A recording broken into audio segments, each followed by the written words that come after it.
All right. Welcome back to the chat. Another day, another boxing conversation. What is good with y'all today? Warren Henney, what's going on? Drew Hunter, Damian Bryant, ABN, Maurice Briggs. My country wants to get rid of me. That's hilarious.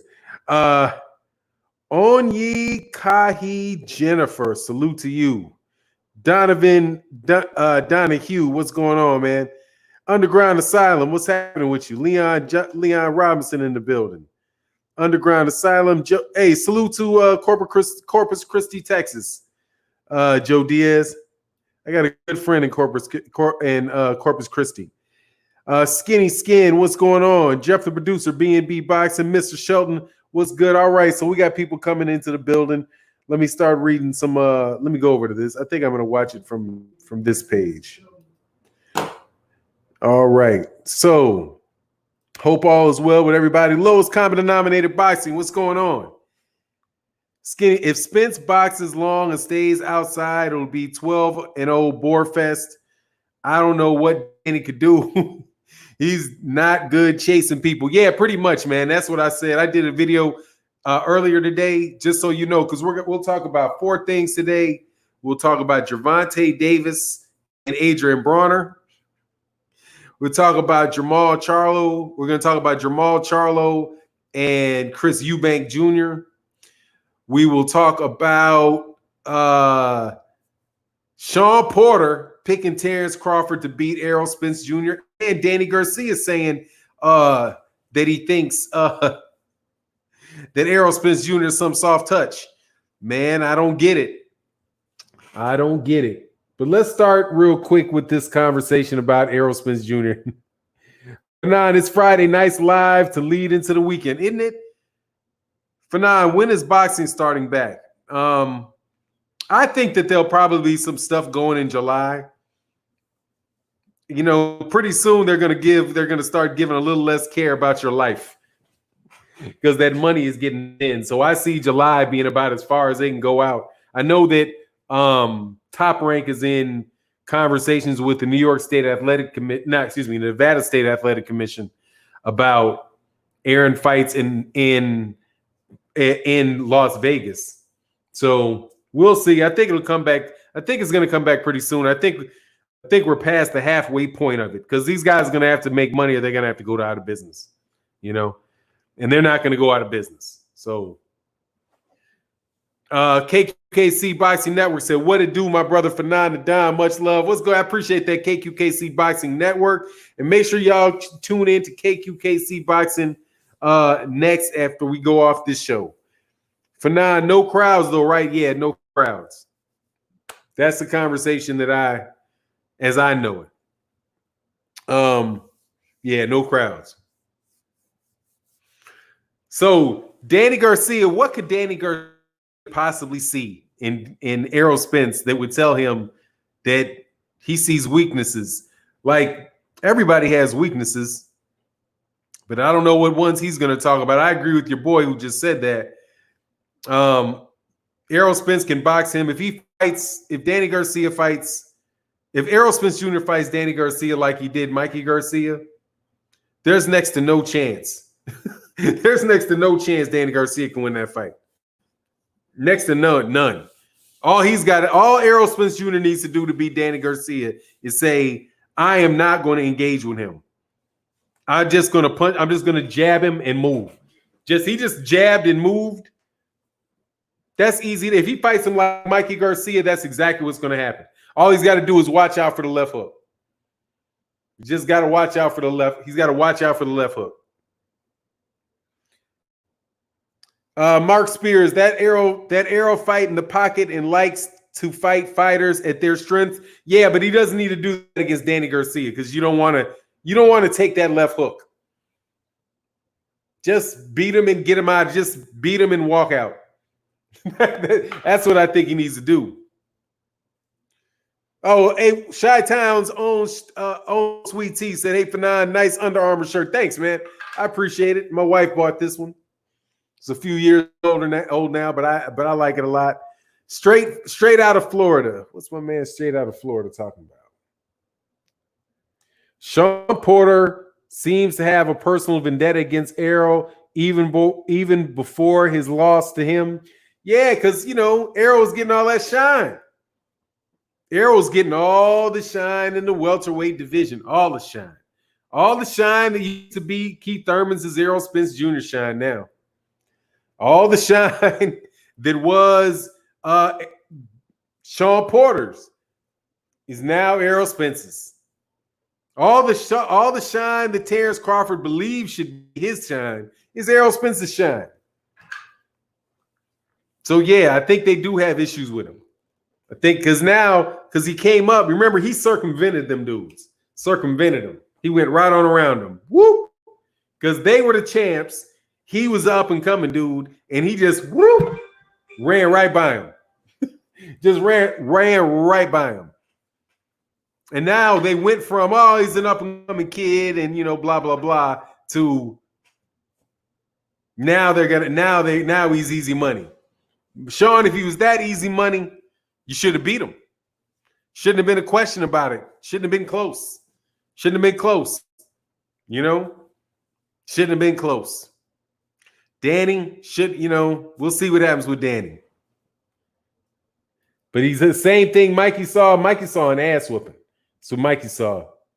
For now, I'm saying that's what Danny sees. Okay, yeah, absolutely. Yeah, I'm like, Merc Spears, I got you. What's going on, Pull Counter Boxing? I'm chilling, just talking boxing on this fine Friday about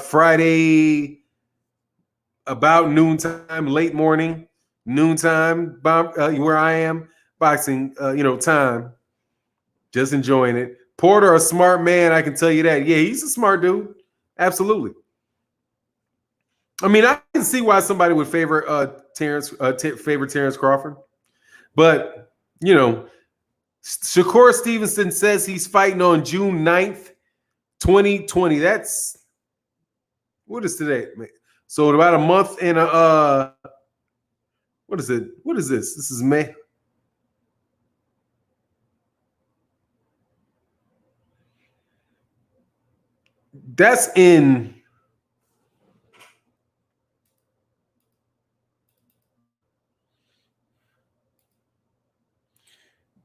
That's pretty quick. That's 3 weeks. Okay, I wouldn't be surprised because somebody already went live. MMA went live. So somebody already, stuck their toe in the water. So I can see, I wouldn't be surprised. I mean, hey, it doesn't make a difference to me if there's a crowd there. If it's a fight, I get to see a fight. I get to see a fight. I might be able to hear the sound better. Might be able to hear the gloves pop better.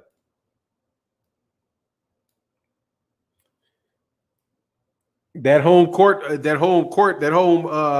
hometown advantage goes away because you don't have a crowd. Aram said the other day during the interview with Blue Blood, I didn't see the interview. Danny says he saw things in Mikey fight and that he got hit a lot in the Porter fight, but he forgets what Errol wanted to beat them at their strength. Yeah, no doubt about it. I'm with Justin Hawkins. Danny doesn't work enough. No, he doesn't. I read yesterday that Shakur's opponent dropped out. So who's he fighting? I mean, he can fight somebody else to come in there and get that money. They'll find somebody else for him to fight. KQK, so they're putting together a protocol for the crowd as they enter. It'll be a crowd. A crowd for who? I haven't heard anything about crowds. I know for sure I heard Bob Arum say that they don't know for certain that crowds are coming back this year. I know that for sure. It's going to be great. Crowds, that's going to be tough on them crowds. I think when they're talking about protocol, at least the times that I've heard them talk about protocol, they were talking about the protocol for the fighters, for anybody that was in attendance. But I don't know how close we are to any gatherings with 3,000, 3, 4, 5,000 people. I wouldn't doubt that if they had it, people would come because, there's a lot of people that are like, man, let's get it going. But I don't think that they're gonna have crowds too soon.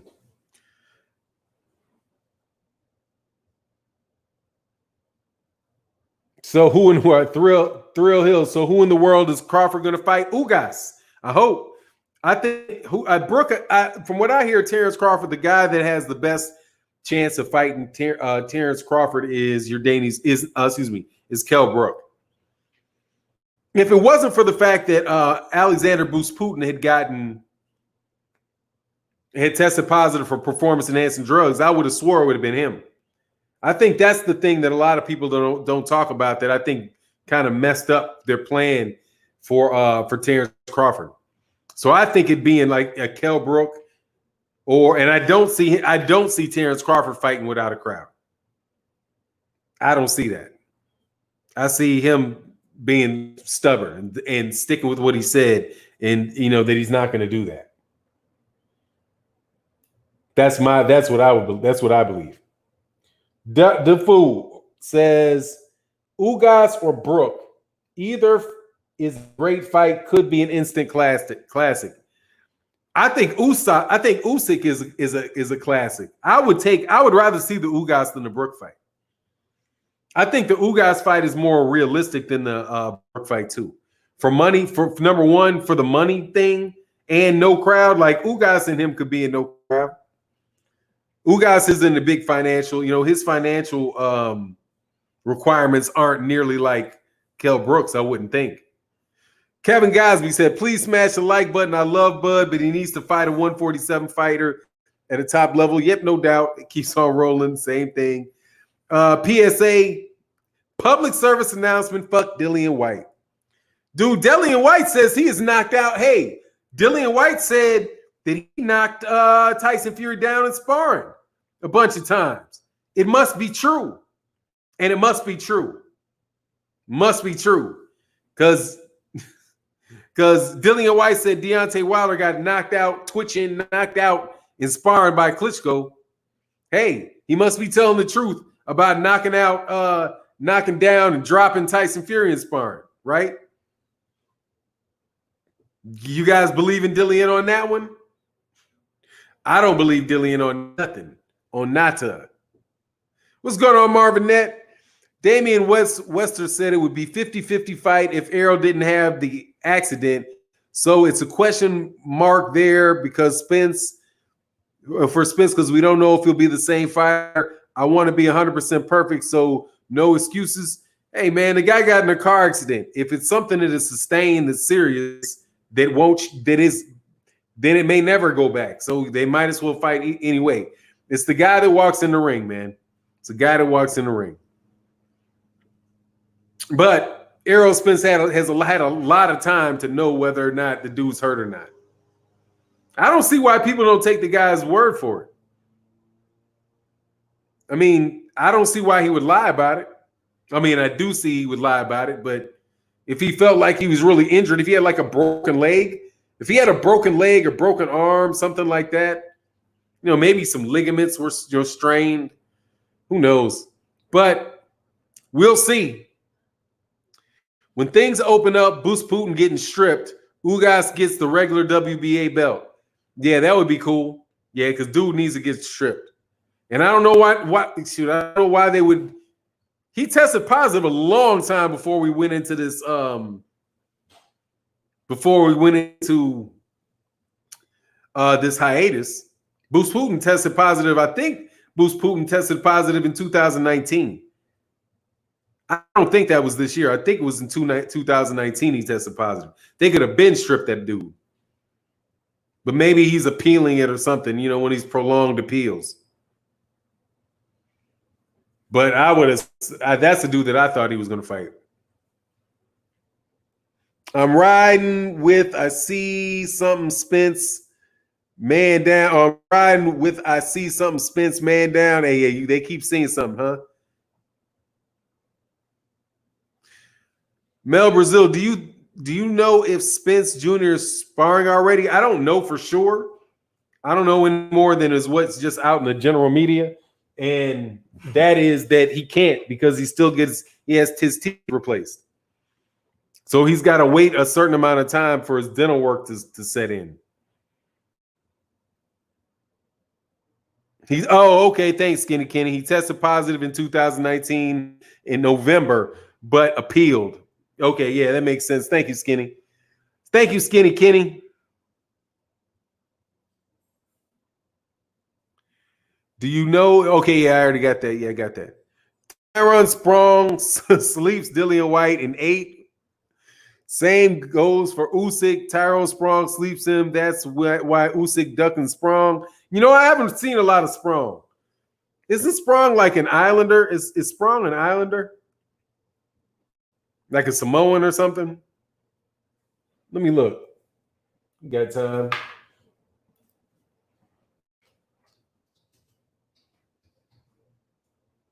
Tyrone Sprong.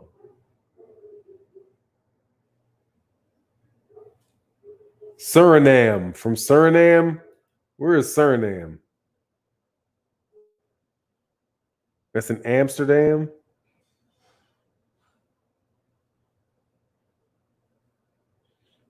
Largest city.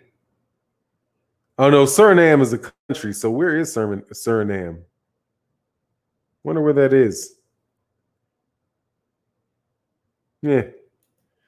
Yeah, that's a dude. Oh, Suriname is above Brazil. Okay, thank you. There you go. It's a Dutch colony. Thank you very much. South America. Thank you. I was zoning. I was like, man, where is Suriname? I didn't know. Didn't know where it was. Yeah, I remember him. Okay, yeah, I remember. He's a strong dude. But Dillian White can handle it. He'll just get on that D ball. The fight's going to be in the UK, right? So he'll be all gassed up. He'll be gassed up. There won't be any problem. Guyana and Brazil. Okay, cool. Yeah. So I knew he was something. I thought maybe he was, big. I saw some tattoos on him, so I thought maybe he was an Islander. But no, okay, he's down there. Not Brazil, near Brazil, right? He said Guyana and Brazil, somewhere in that area. I know that he's not Brazilian. He's from Suriname. I just didn't know where that was. Dutch colony. That makes sense because it said New Amsterdam. So they speak like Afrikaans in South America? What? Because I think, isn't that Dutch? He used to live in my city. Okay, I think he's a mixed race, German-based former kickboxer, MMA dude.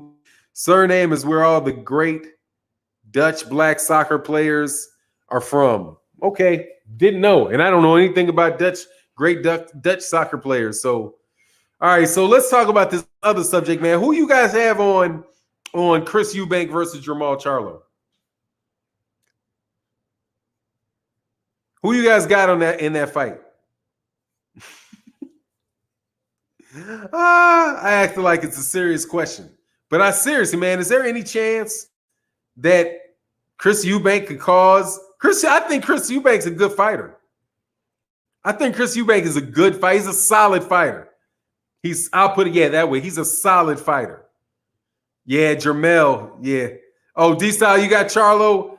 Yeah, I got Charlo too. But your dude is a decent fighter, man. Yeah, Jalen Eubank's got a good chance. I mean, I wouldn't put his chances at good, but I think it could be a complicated fight. It could be an interesting fight. But Jermell's jab is just that jab. That jab and that straight right hand is the problem for Eubank. Like I can see Eubank getting his face busted up real bad with that jab.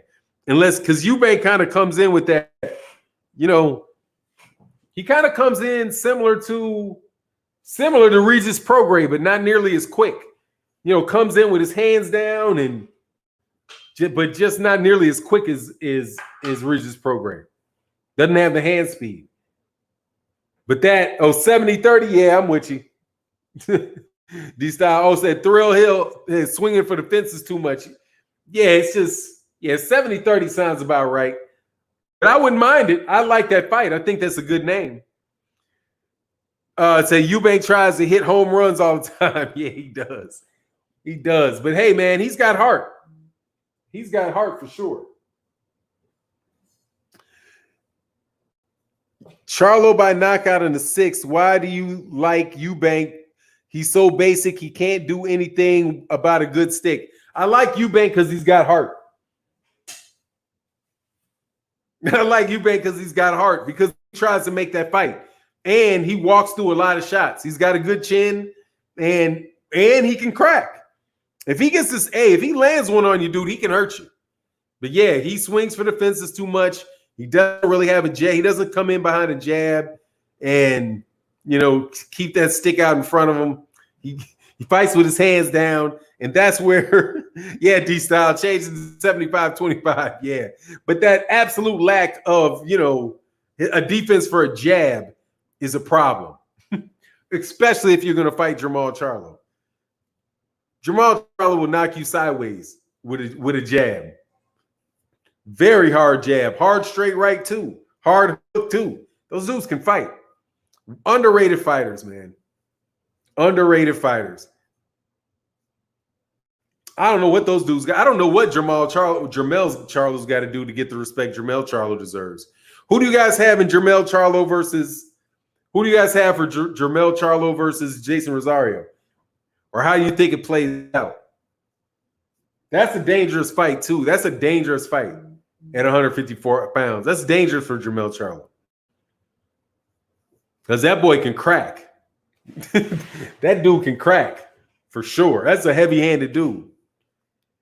Black Samurai, Danny Garcia is a one-trick pony.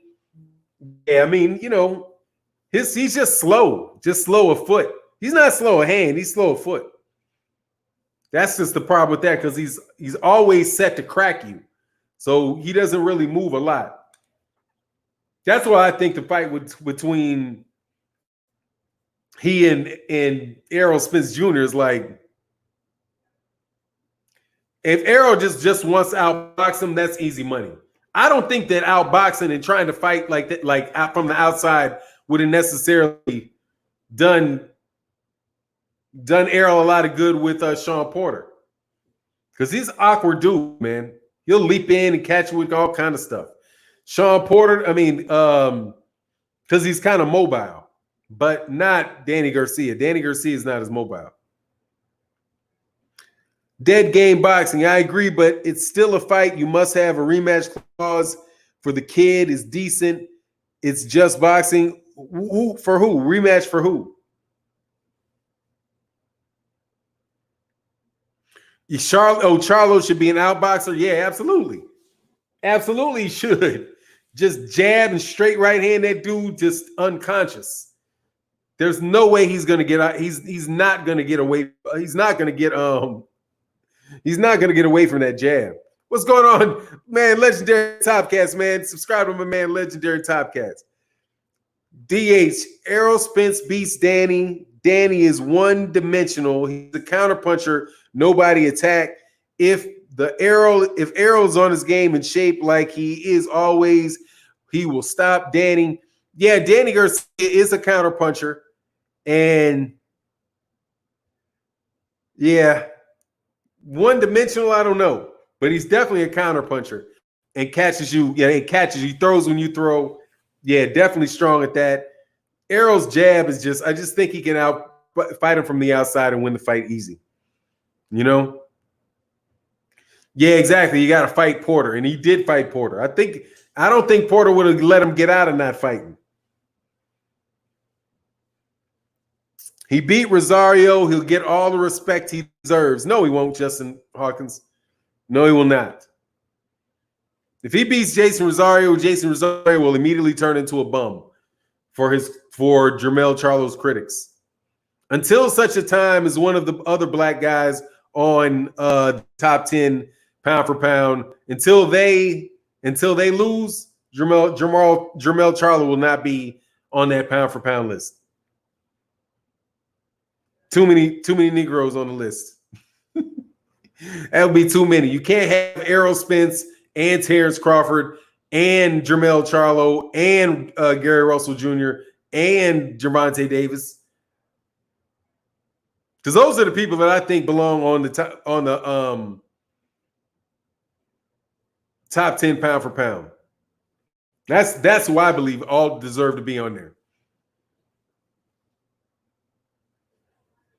And I can tell you who to get rid of. Monster Inoue, Estrada, what's his name? Juan Carlos Estrada. Is Roy Vasai still on there? Gennady Golovkin. Get Gennady up off of there. This is funny. Dang well, I wouldn't be surprised if Kovalev wasn't already on there. Pa said Paulie won't like that. Fanon, you called it right. Spence needs to fight Danny the same way he did Mikey. Yep, just bop his ass in the head, keep it moving. Boop, boop, keep it moving. For 12 rounds. No need to get all tight. Deaver said Jermell is number 7 on my list. I'm gonna put up my pound for pound list very shortly. Rosario will shine in a lot of spots. Hey, I think he might get knocked out though. I think Rosario might go to sleep. That's my thing on it. Inoue is maybe 9 or 10, not that I list, but some media has him top 5 or top 3. Yeah.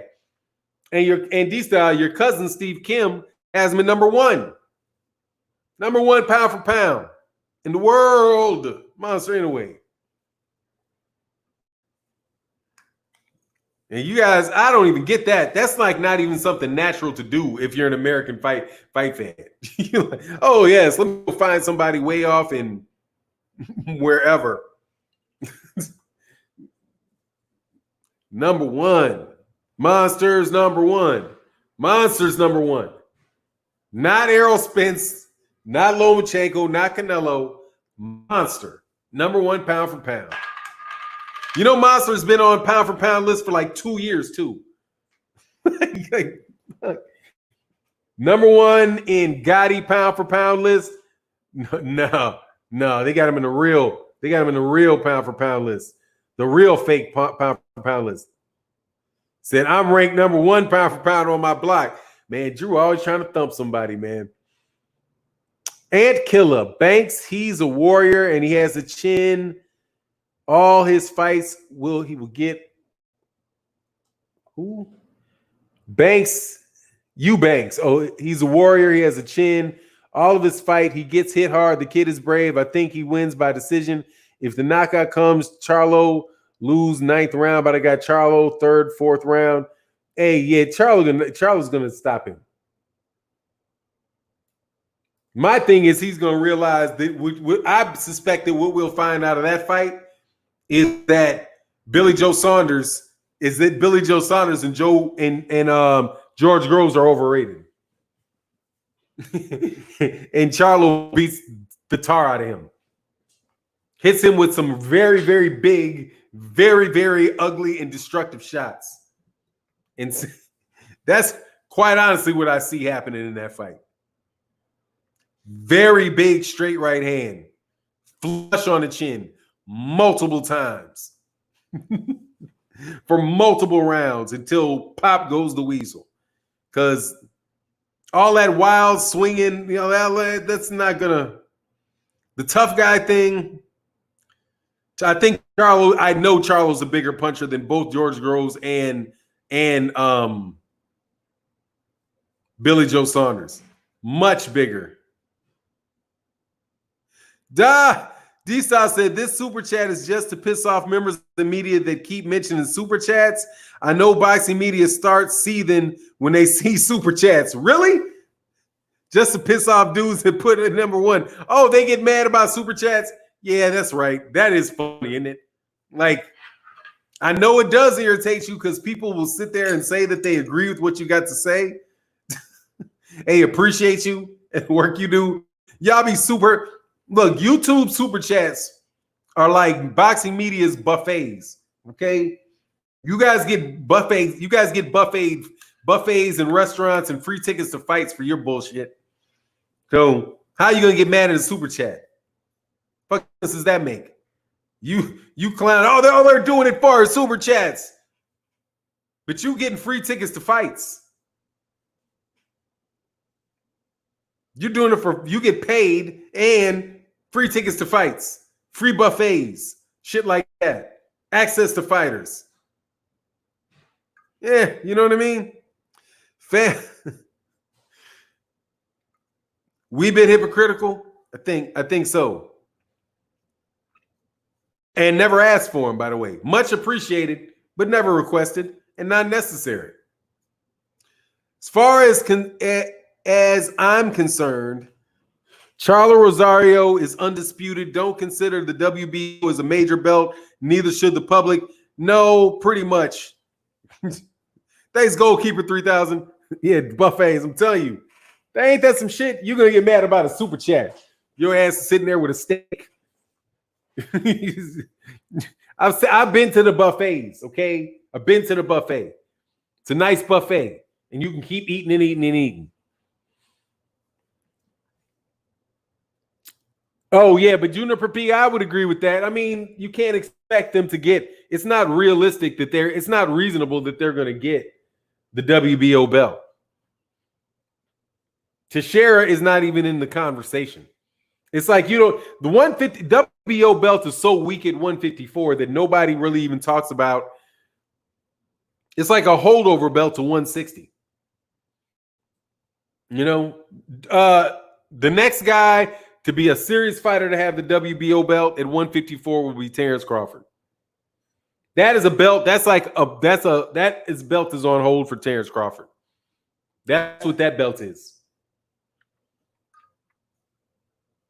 WBO hasn't been in the conversation at 154. No, because they went from an old guy, for not like the uncle at the family party, kicking knowledge. Hey, man, it is what it is, man. Yeah, I am an uncle at family parties oftentimes. Definitely, I'm definitely that. Yeah, man, but whatever, man. It's good to know that they complain about super chats. They complain about something that YouTube has put in place for everybody. Like as if we invented super chats. Dude, super chats is part of YouTube. Like, look at all these guys with these ads. Look at all the guys look at all the ads next to your articles. Look at every time I look at your article, I got to see an ad. You know what I mean? Every time I read an undisputed article, I got to pay money for it. The fuck are you talking about? Do I think what can happen? I'd have to go back and look and see.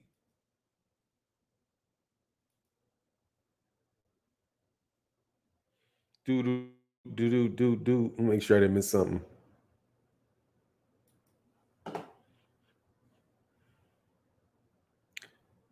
Oh, Kenny Porter said Jermell would be too big for Crawford. Of course he would be. But that doesn't mean Crawford has to fight any of the guys at 154. Because neither did Teixeira ain't fought any of them. Munguia didn't fight any of them. Saddam Ali didn't fight him. And neither did old ass Miguel Cotto when he had the 154-pound WBO belt. That's the recent lineage of that belt is Miguel Cotto, who was way past it, got beat in his last fight and I think he beat some Japanese dude for it. Can't remember what the guy, I think it was some Japanese guy Miguel Cotto beat and became the WBO 154-pound champion. And then he lost to Saddam Ali. And then Saddam Ali, like the 140-pounder Saddam Ali. And then Saddam Ali got with his 140-pound self, got put in a ring with 175-pound Jaime Munguia. And then Jaime Munguia didn't fight anybody because Jaime Munguia is not that good. Like, I don't understand for the life of me how anybody thought that Jaime Munguia was about to do something. But anyway, Jaime Munguia sat up there and fought nobody for like 3 or 4 fights. People thought he lost to Dennis Hogan. Now he's too big for the weight. And now somebody else ain't fighting nobody. He's got that belt. And Teixeira. You know what I mean? That's why I don't like all of these belts. Like, for that reason. Do you actually think Crawford could be a 154-pound champion? Saddam Ali was? Yes, I do. That's what I'm saying. Yes, I do. Miguel Cotto was a WBO 154-pound champion. Miguel Cotto, when he was like 50. And then Saddam Ali. If Saddam Ali can be the WBO 154-pound champion, so can Terence Crawford. Terence Crawford would kill, would destroy Saddam Ali. Absolutely destroy Saddam Ali. And he would have beat Miguel Cotto too at that stage. Yes, I think he could. Absolutely, I think he can beat him. Without a doubt, I think he can beat him. That he could be one. And I don't doubt that he will become one. I don't doubt it. That's the WBO belt. Do I think he can become the undisputed 154-pound champion? No, I do not. Hey, no, I do not think he can become undisputed at 154 because he will have to run into Jermell Charlo and he will lose. Or he will run into Jason Rosario and he will lose. He might run into Tony Harrison and lose. Okay? Don't lunch. Tony Harrison might be able to get him.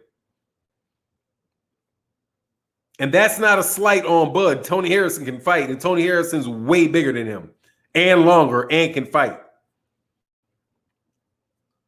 But I'm just telling you, the 154-pound belt for the WBO, that's some shadiness, man.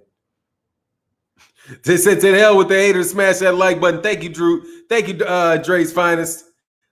Yeah, I'll be interested to see who's talking about people with super chats. You know, that is LDBC channels, though, that is an insult for. Isn't it amazing how they can change anything into an insult?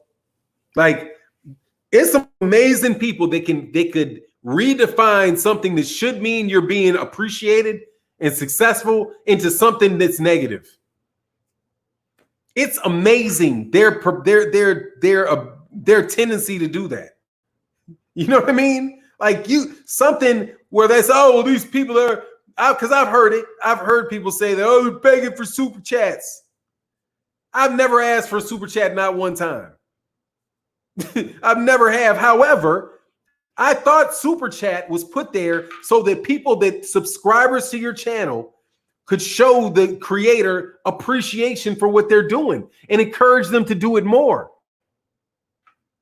How in the world do these dudes change that into something that's negative? It's just, oh, what do you want to shame people? Oh, I guess I need to know. Don't do it. I mean, I don't want them to, please, no. Get the fuck out of here, man. What's up with Jared Hurd? He's in the lab. He's in the lab. He said, Mel Brazil said, it's either to hate when something get done. Oh, then get something done yourself. Now that is true. Cat Castano, yeah. That's right. Is a PBC fighter, and he has to share next. Top rank in the zone have problems if Castano wins. Castano would be hard for Bud because he's big and strong. Used to be a middleweight. Oh yeah, Brian Castano is going to be. I got to see to share a fight again before I'm 100% confident about that to say that, but I'm pretty sure Castano is going to beat him. Castano's a good fighter, very strong dude, very good, very strong dude. Can definitely, and he can hang with the rest of the dudes at 154. I mean, I'd like to see Castano and Rosario or Castano and Jermell Charlo. He's a 154 pounder that I don't really talk about a lot. But yeah, Brian Castano definitely is somebody that is in the mix at 154. He gave Erislandy Lara a very good fight. I was wondering about him before that. I knew he was strong. But, he showed that he's a good fighter. He's a good fighter. And if he's got to share next, I think now that you say that, I recall having heard that. So thank you for letting me know. So hopefully that pops off. Would love to see it. But the WBO belt is funny, man. That would make Undisputed possible. Oh, Drew Titan said Ishe mentioned it, but he has a channel. All these dudes have channels. Drew Titan, they all have channels, dog. They all have channels. Dre's Fine said, to hell with the haters. Smash that like, people. My country wants to get rid of me. Put some respect on Rosario's name because he took the belt like you're supposed to, stopping the champion. He did.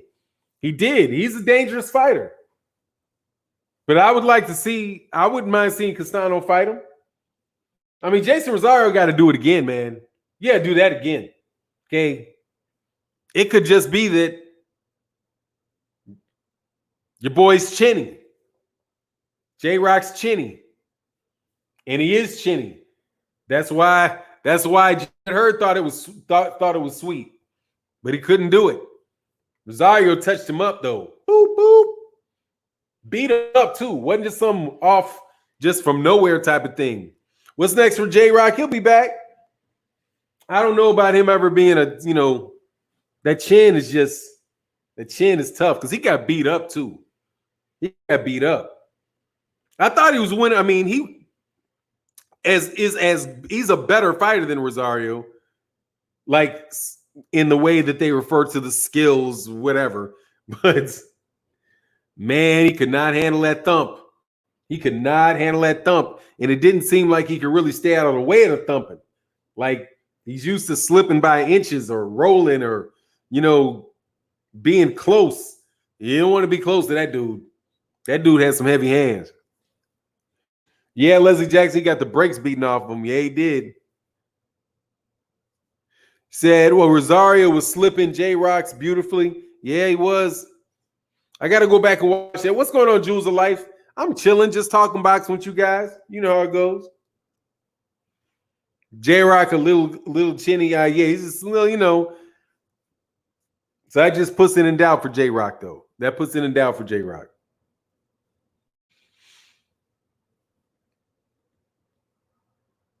Oh, punches beautifully. Yeah, the dude can fight. Absolutely.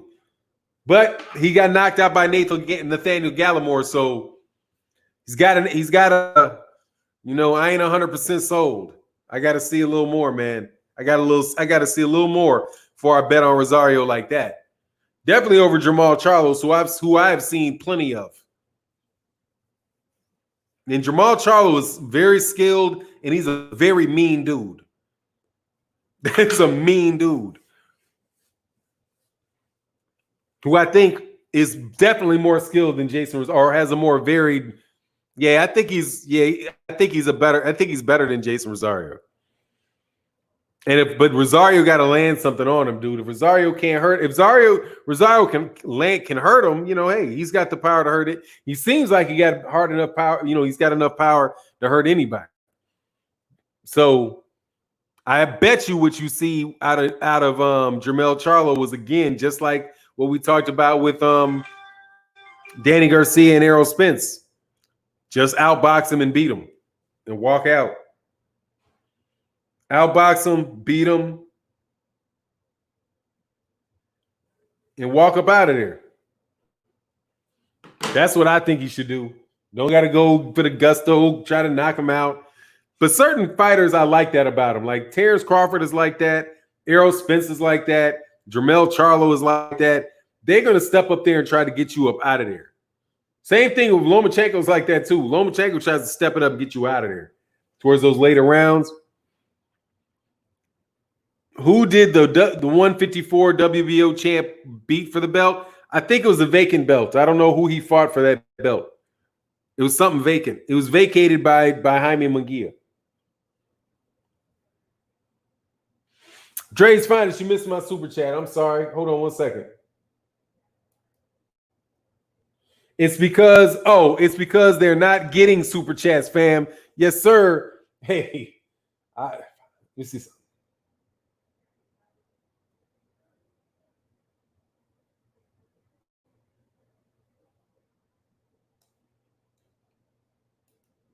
Yeah. What's going on, Philly in the building? What's happening with you? Daryl Lightfoot, Fanon, would you ever consider going to the fights and getting interviews with fighters like Ellie Seth Beck and others? That'd be good. No, definitely not. Cannot do it. Cannot do it. Don't enjoy it. Wouldn't do it.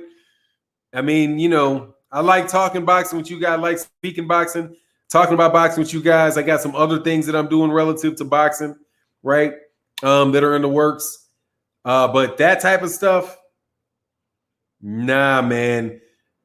Nah, because if I get mushed, I ain't trying to get some fighter trying to mush me. Like, hell no, man, get away. You know, that way that like Gervonta Davis or Adrian Broner will do you? No. You know what I mean? Just asking, hey, no worries, but oh no. No. I will grow slowly. I will grow my channel. I will grow slowly, and I'll do it just the way we're doing it right now. Tweak here, tweak there, do this, do that, you know, add a little bit here, there, but something like that, no. If I'm going to the fight, I'm going to the fight. If I go watch somebody spar, I'm just going to watch them spar. That's it. I'm not trying to record them, not trying to get them to tell them, you know, subscribe to my channel. No.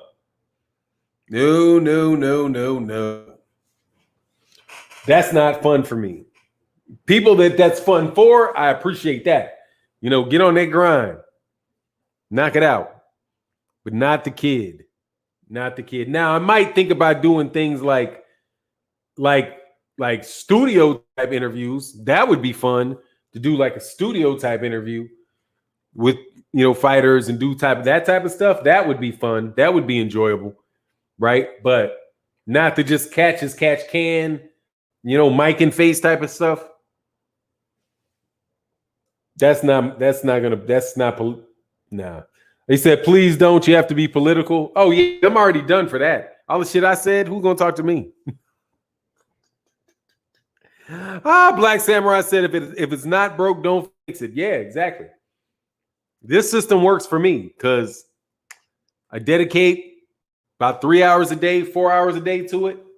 There you go. Between set hours, then I can take care of the rest of my life.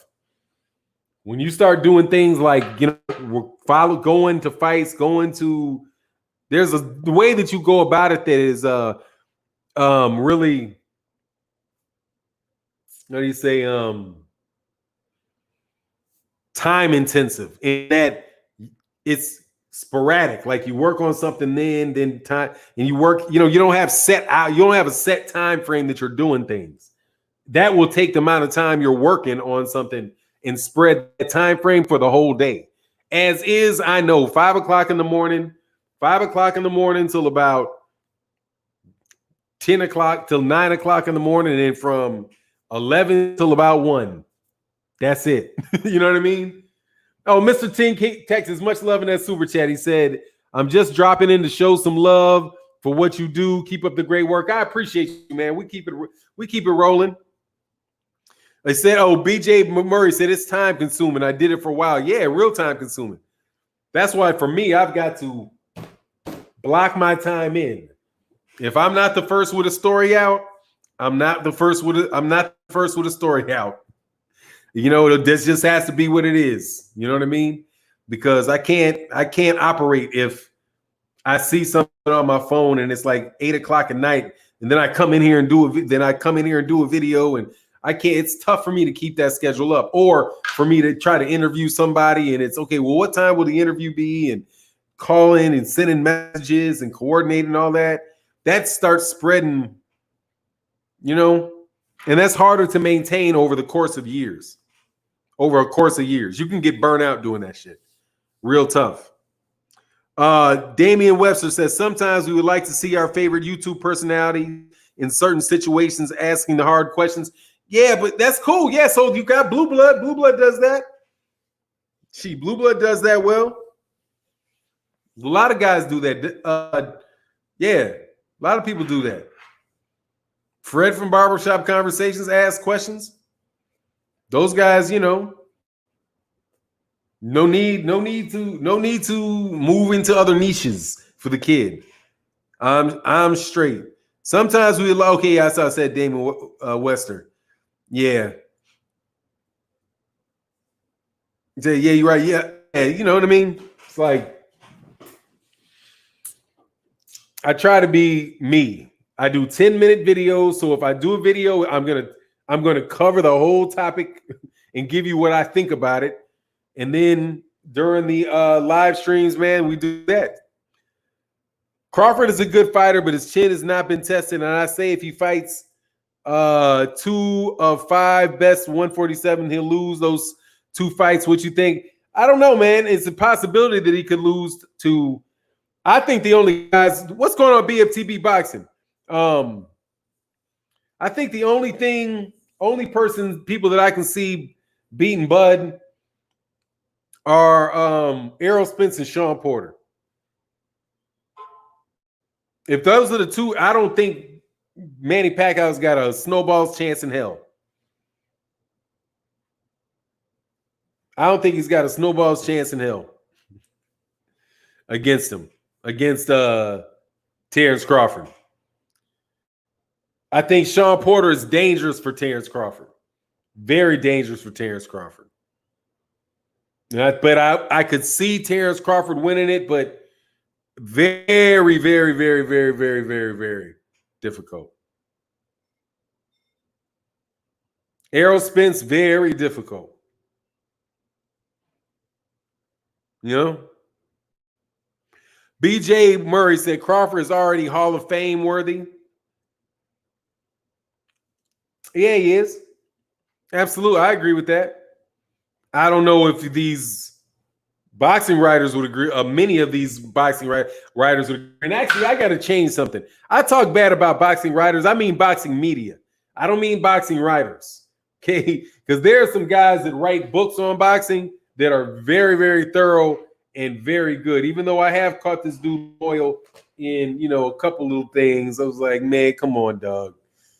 Don't sweep that under the rug. But anyway, not boxing writers, not people that write about boxing, like in book form, usually. But these media, these beat writers suck. Beat writers suck. And I think YouTube cats sometimes make more money than them. So they're not happy about that shit either. Just let you know. When they see that super chat, they know these dudes are making more money than me. Yeah, some of them are making more money than you. Some of them are making more money than some of you. That is why I like us. I like following you cats. Everybody has their lane. Yeah, man. I just stay in your lane, man. Stay in your lane. ML Brazil said, I just see Spence Jr. winning all these fights. I mean, he could. I mean, dude, I got Errol Spence beating all the guys at 147. I got him as the top guy at 147 for sure. I'm just saying that, hey, man, Terence Crawford can really fight. Some of these fights are going to be close, going to be tough, good tough fights.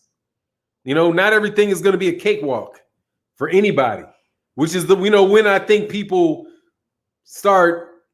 Nah, Bob Arum is, and I said media people. I didn't say like promoters. Hell no, ain't no YouTube dude. Except, I will tell you who's earning, what YouTube dude is earning more money than all these dudes. Man, Joe Rogan sold his podcast for $100 million. Sold a YouTube podcast for $100 million. $100 million for a YouTube podcast. Hey, I need y'all to go share, like. I need you to share, like, and subscribe all over the place. That's why I want to go to a studio. I want to get to a real tight studio. But it's tough because everything is so. He has production costs around his too, I'm sure. I choose Bud to win against Porter.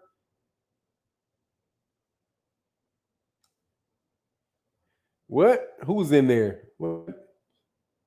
Yeah, exactly. Love thyself. Porter's trouble for anybody. Only one that ever dominated Porter was Kell Brook. Spence beat Porter for show, but didn't dominate him. I don't think Kell Brook dominated him either. I think Kell Brook won the fight. I wouldn't go so far as to say Kell Brook dominated him. I think it was a clear win for Kell Brook, just like I think it was a clear win for Errol Spence. That there was just a lot more action in the Spence Crawford fight because Spence didn't try to tie Porter up and slow the fight down. Errol was like, we going at it.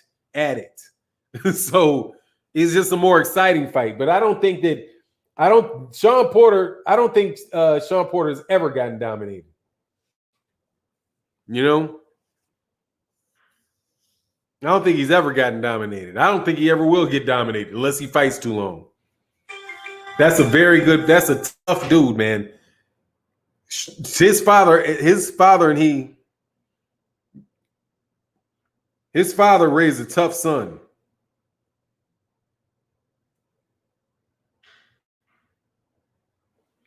A real tough son. I don't remember Brook dominating Porter. Also, Brook is a big welterweight. Y'all talk about Spence. It's Brook. Yeah, Brook was bigger than Spence too in that fight. That's something that kind of shook me. He did kind of come in there like a 160-pounder. Daryl Lightfoot, Fernand Spence can be beat. He still hasn't reached Sugar Shane or Fernando Vargas' status as a boxer. His name's a tad bit bigger than his punch. Daryl Lightfoot, you are bugging. Why hasn't he reached Sugar Shane Mosley? And Fernando Vargas? I don't know what you're talking about there, dude. Nah, man. Errol Spence Jr. is definitely Sugar Shane Mosley status, dude. Definitely. Sugar Shane Mosley was not the man at welterweight. He was the man that fought the man at welterweight. He's the man that fought the man at welterweight. If he had bigger fights, that's because he was fighting Oscar De La Hoya. But he wasn't fighting. Shane wasn't pay-per-view like that. Shane Mosley wasn't fighting on pay-per-view he was the lead fighter on pay-per-view. Nah, not that I remember. I remember him being on pay-per-view for fights like Oscar De La Hoya. I don't remember him and Vernon Forrest being on pay-per-view, and he lost to Vernon Forrest. Nah, can't go with that, man. Brook was son and Errol until his ass got knocked out, beat up. Kell Brook got beat up. Yeah, Shane was a monster at 135. Fernando Vargas is a good fighter, but not Fernando Vargas would know Errol Spence Jr. Fernando Vargas is more of a Keith Thurman. No. Yeah. Or maybe more of a Danny Garcia. Maybe. I knew he had a 154-pound belt, but every time Fernando Vargas tried to get with somebody, stepped up, he lost. He lost to a littler Oscar De La Hoya, just knocked his ass sideways. Oh, man. Ooh, that was the worst ass whooping. Oscar De La Hoya, pretty boy. Oscar De La Hoya, fishnets. Oscar De La Hoya. Ooh, fishnets De La Hoya did him dirty. How you going to put Fernando Vargas on? And I liked Fernando Vargas, but nah, man. Fernando Vargas he looked mean with that little hairdo he used to do. You know, he had that little hair that flipped forward, that little bridge right here. But nah, man. He's a good fighter, though. But Vargas beat Winky.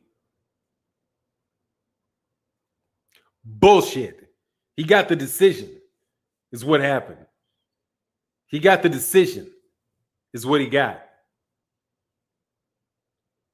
He got the decision. It's what he got. Please. Don't get me started on Winky Vargas.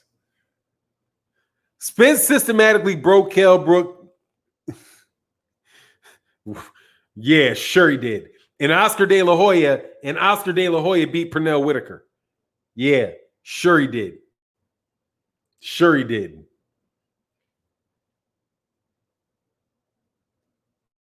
Shane was number one pound for pound at one point. Great.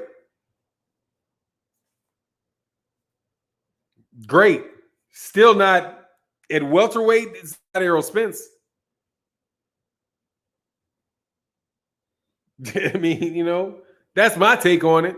Shane Mosley at 135 was a monster. But he got blipped twice by Vernon Forrest. Rest in peace to the Viper. He got blipped twice by the Viper. Twice. Exactly. Fishnets. Dog, he got knocked. He juiced. Number one, he juiced. And even dirty, he got his ass knocked out. Like, I know. He beat Oscar De La Hoya and knocked him out, but he beat Winky Wright. Winky Wright didn't. I mean, Oscar De La Hoya wanted nothing to do with Winky Wright, with the Winky. Big Renee Box Young said, "Where to go? Where to go? Where to go?" Oh, hey, Big Fanon, you take it easy this weekend? Yes, absolutely. But you know, I do the same thing. I'm gonna get up boxing videos and have live stream on Sunday morning. Don't do live streams on Saturday, even though sometimes I think about doing it. I might do an ad hoc one. Maybe tomorrow I'll do an ad hoc live stream tomorrow. Maybe catch some people on the evening time on surprise, because I got a lot of subscribers that don't get to come in the morning because they're in the their evening time folk. So they catch it on later on, but it's better to catch them live. So I might do an evening one on Saturday. Tarver beat Roy in the amateurs and pros, like Vernon beat Shane in the amateurs and pros. Yeah, he did. Yeah, Vernon Forrest was a tough matchup because of the jab, long jab. BFTB couldn't send a super chat on my other account, but just want to make him mad. That's what's up. Thank you for making him mad, dude. What you mad about? What are they mad about? What you mad about? That is probably not mad. Yeah. If it's the media, it's probably me, because I talk bad about the media. I talk real bad about the boxing media. Because y'all got to do better, man. Y'all got to do better. Well, no, you're not going to do better, because you're going to serve your purpose. You're going to do just what you're doing. But, hey, it's consistent that you do just what your promoters give you the access, tell you to do, or want you to do. That's what you do.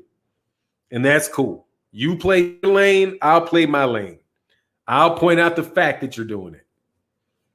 Now, these little YouTube channels, man, that people are getting super chats, get better at what you do. Get better at what you do. Get you some new supporters. Get you some new supporters. Get better at what you do, or get better supporters. Because that's exactly what your problem is, Holmes. You can't tell me somebody would give you a super chat and you'd be upset about it. Your ass just sits there and talks for all fucking day and nobody gives you one. Because, number one, you're in a chat full of haters. And generally, haters ain't got shit else to do but hate and don't have a lot of dough. Couldn't help you out if they wanted to. But they don't want to because they're haters. And as soon as they gave you a super chat, they would immediately feel sick because they would see you happy and they're a hater. So they would be making themselves upset, which is why they ain't going to give you any damn money. Because they're haters. Haters don't super chat. Because that's not hating. You know what I mean? Your whole business model of messing with haters doesn't work. Jack from the beginning. Crawford is already locked in for Hall of Fame. Spence is not. Errol Spence Jr., yeah, I think that might be true. Because the undisputed.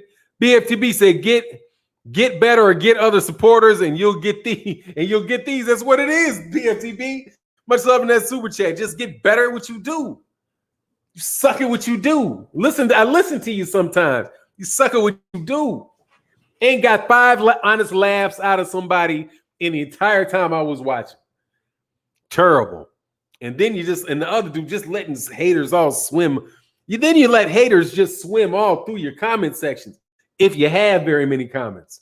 But because you got haters all through the comment section, that definition is that they want something for nothing. They want something for nothing. And anybody that would be fucking supportive of you leaves because you got a bunch of jackasses in your stream. I don't understand them. Man, they let anybody into the boxing hall. What are you talking about? Yeah, they do let anybody in. They do. They do anybody. But here, they do let anybody in there. But look, the Boxing Writers Association of America, Errol Spence Jr. is on the fence. Right now, with the people that currently would have the votes, this is my opinion. Errol Spence Jr. would be on the fence. On the fence. And Todd DeBuff is a first ballot Hall of Famer. Errol Spence is on the fence, but Todd DeBuff, he's in there. You know what I mean? He's in there. Fuck out of here. All these people I hear are Hall of Fame. Boxing Hall of Fame writer. Boxing Hall of Fame. Congratulations, guy that carries the mic into the ring on your Hall of Fame induction. What? Fuck you get in the Boxing Hall of Fame for talking? That's talking Hall of Fame. It's talking Hall of Fame. Do you think the fact that Errol not training with Blue Ray threw him off the last two fights? I wish he get back to training with Blue Ray. No, I don't know. I can't speculate on that. I have no clue. ML Brazil says, what do you think about Adrian Broner's play for 100 million fight or else retire from boxing? Then he'll get a fight worth for a couple $1 million and he'll take it. I think he'll get a fight for about $3 million and he'll take it. There you go, buddy. $3 million. Make him easy. Okay, yeah. $3 million for an easy fight. Yeah, how about that, Adrian? How about you take $3 million for an easy fight? Somebody you know you're going to win and dominate and look good. Can we do that? $10 million is a little stiff right now, but we can give you a corpse to fight. How about that? If I was Broner, I would take it. Get you in the win column, dog. Get in the win column. Damn, just get you. Stop fighting everybody so damn hard. Get you something in the win column a few times. Let people start believing you again. That's all Adrian Broner needs to do. That. Go beat some people. That you fight some people you can beat. Bump the money. Beat a couple dudes. Then your interest will come back. And then all of a sudden, wow, you'll be making a ton of money again because they'll believe you. You know what I mean? Like they'll believe Devin Haney fight. Right now, nobody even believe it. Mahari Nation Sportscast said, thank you for the brief lesson on logical fallacies on Sunday. I used it without notice. It's easy to learn when you recognize it. Salute, Professor. There you go. Yeah, they are. Absolutely. Once you know them, it's very difficult for people to pull any corny shit with you. And that's just knowing 5 or 6 of them. Just 5 or 6 of them. It's a fun way. Because then you know if they get your ass with all of that, then they just right. You know what I mean? Fanon, I appreciate your honest words, man. That's why I watch you more than anybody on here. Thanks, Desmond Gilbert. I appreciate you, man. That is much appreciated, you know. It's much appreciated, and especially for this many people to come by the stream during the time when boxing's been on a hiatus. I really do appreciate it, man. I really appreciate it. And that's another thing that probably bugs them too. Do good numbers over here in the LDBC. Do good numbers. It ain't that easy, is it? It ain't that easy. Thought you just get you a big brand and all of a sudden people's going to pour in the door. Not that easy, is it? People with like 300,000 subscribers, shit like that, got smaller live streams, and on a regular basis do less views on their videos. That's because we have a community of people that support us. And there's nothing wrong with that. There's nothing, we shouldn't be ashamed. You can't convince people to be ashamed of that. Like, isn't that like, that's like damned if you do, damned if you don't, right?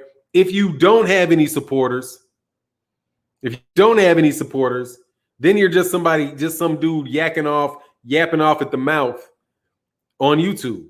But then if you have a lot of supporters, then you're just something. There's some other problem. You were preying on the masses and a con and a cult leader. You know, like it just doesn't matter, huh? As long as you don't agree with me or people, the worse it gets, right? Got you. Spence discipline will keep the fight from happening. Why? I think Errol Spence Jr. is back on track with being disciplined. He pointed out that he was taking things for granted. So If he decided that he's going to take care of business, we'll see. But so far, so good with him, though, wouldn't you say? So far, so good with him, with all that discipline, because he's a unified, undefeated 147-pound champion, WBC and IBF champion, reigning champion for 2 years now. Third year. Oh, sorry, this is the third calendar year that he's been reigning as a welterweight champion since he won his belt in 2017. Homie, it's 2020. Homie, it's 2020. He got that belt in 2017. It's 2020. Think he's doing a pretty decent job, man. Think he's doing a pretty decent job. However, duly noted, the dude doesn't need to be blowing up in weight like that. Crawford is really good, no denying that. He just needs to face the top welterweights, not number 10 or 11, without a doubt. But I've lightened up on my criticism with Terence Crawford in that regard. I hope that you Terence Crawford fans have taken note. Okay, hope that you have taken note that I've not been bashing up on Terence Crawford and the fact that he ain't fought nobody at 147 too much. Because I don't want to overdo that, because I've started noticing that, you know, while at the same time people are, you know, trying to use Terence Crawford to bash Errol Spence, they still do not give Terence Crawford the credit he deserves as the number one pound-for-pound fighter in the boxing world. You know what I mean? He can beat Errol Spence, but he's not as good as Lomachenko.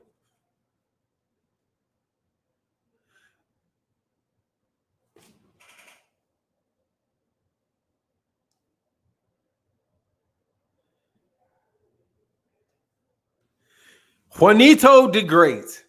It's easy for Crawford to look good when he's kicking cans around. LOL. Again, Juanito de Great. With what level of comp? Let me break something to you. Again. Exactly. Fanon is ignoring me. Yes, he what? No, I'm not ignoring you. You just aren't relevant. I don't see a wrench near your ass. I don't see a channel membership next to you. You did not write your comment in the super chat. Dog, you're gonna have to wait till I catch your eye. You know what I mean? Till I see you. But now I've seen you. And let me tell you this. With what level of competition? The best competition he could fight at 135 and the best competition he could fight at 140. Right there. There you go. That level of competition. Ricky Burns was probably the best lightweight when Terence Crawford beat him at lightweight. If he wasn't, then it was Ray Beltran, who Terence Crawford fought the next fight and beat him too. He won all the belts at 140 pounds. So those were the best guys at 140 pounds. There was nobody at 140 pounds at the time Terence Crawford was there that he didn't fight him. So we're on our second weight class. Now we're moving to the third weight class. Okay? Third weight class. He has not fought a PBC fighter yet. And the fights that he has had so far with Jeff Horn, Jose Benavidez, Igis Kalvinakis, and Amir Khan, those are lower competition levels than what is at the top of 147. But let's get some shit straight here. We're talking about the top of 147, which is the deepest, along with 154, the deepest division in boxing. You just happen to have a lot of very, very good welterweights right now. Okay? There's part of that in the equation. You have Manny Pacquiao, you have Errol Spence Jr., you have Shawn Porter, Ugas, Danny Garcia. These guys are all top. These guys are all very, very solid welterweights. Okay? Now, not every division is as deep, is as thick as that. So the fact that he hasn't fought any of those guys, yeah, I think that is a note when you're talking about who's the top welterweight.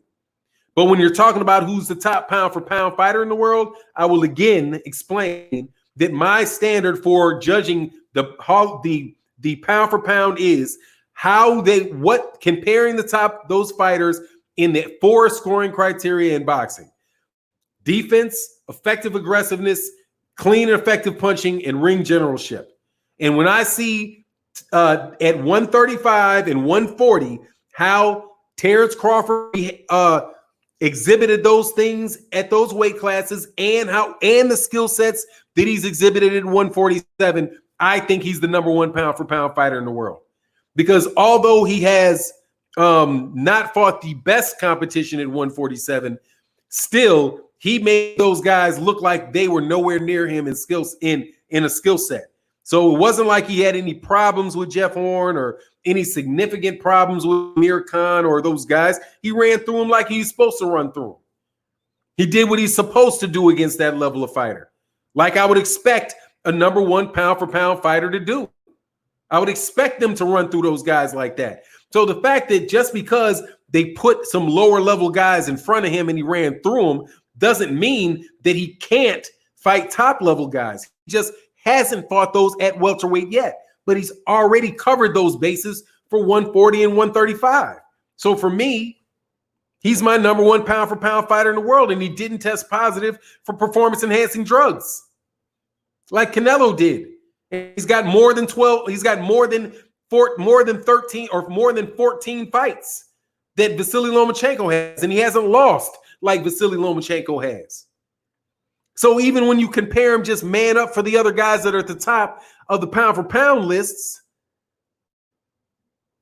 like I said, he didn't test positive or lose like Canelo Alvarez has, and he has more than 15 fights and has not lost like Vasily Lomachenko has. Very reasonable for me to say the dude is the number 1 pound for pound guy in the world. There you go. And now you were not ignored. You cried yourself into, you got some attention by crying.